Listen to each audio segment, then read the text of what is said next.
Hi there and welcome to our course. We've already talked about interviews on a one-to-one basis, the normal standard type of interview where you get invited to somebody's office or to a recruitment agency, and they, as I say, they're quite normal and standard, and if you've been working for a number of years you've probably had several of those. But there are other types of interviews, and more technology is taking over. So we often hear of people having interviews by telephone or even via Skype.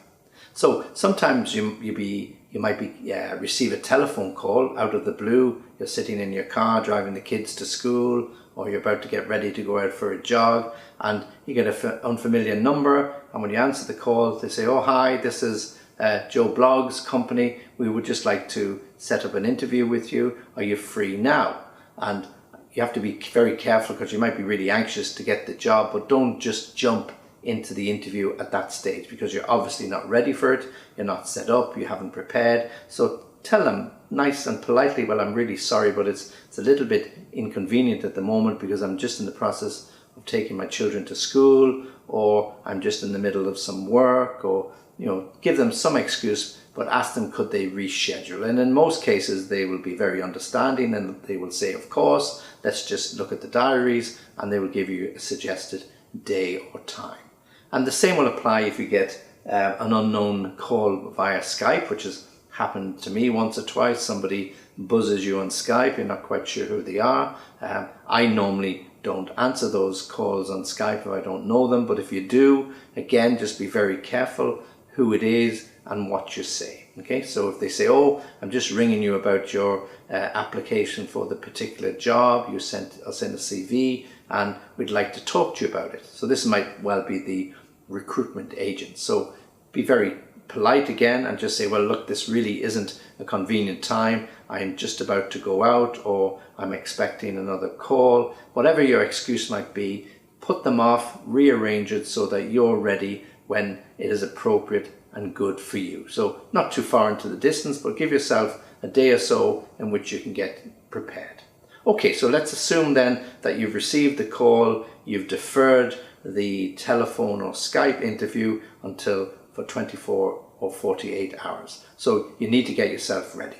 The attractive part about being interviewed by the telephone is that they can't see you. So here you have the opportunity to have some notes in front of you. So as part of your research, write down carefully the type of notes that you want to give yourself a little bit of an assistance with, a bit of a prompt. So information perhaps about the company that you have applied for, who the key people are, what the key role in the business community is, who their competitors are, what the main product is, whatever that information might be, because that might not just sit on your memory for a long time, so have it ready in front of you.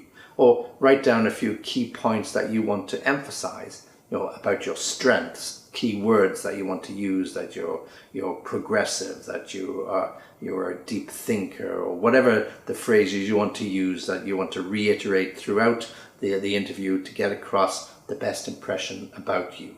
Or a little note about questions that you want to ask them. You might forget them in the anxiety and stress of the interview, so put a few bullet points on that piece of paper and you can refer to it as you're being asked the questions.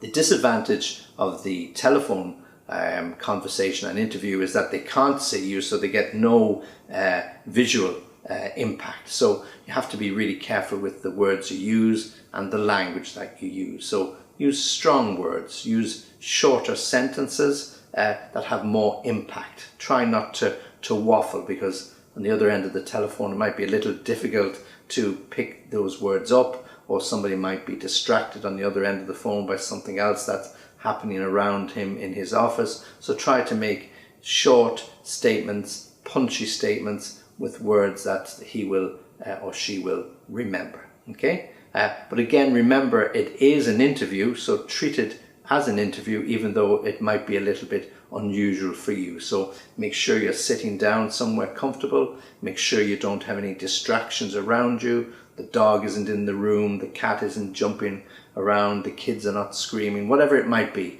Get yourself in a position and a place that is yours, that you can shut the door, shut the world out and focus for that 15, 20 or 30 minutes on that particular interview.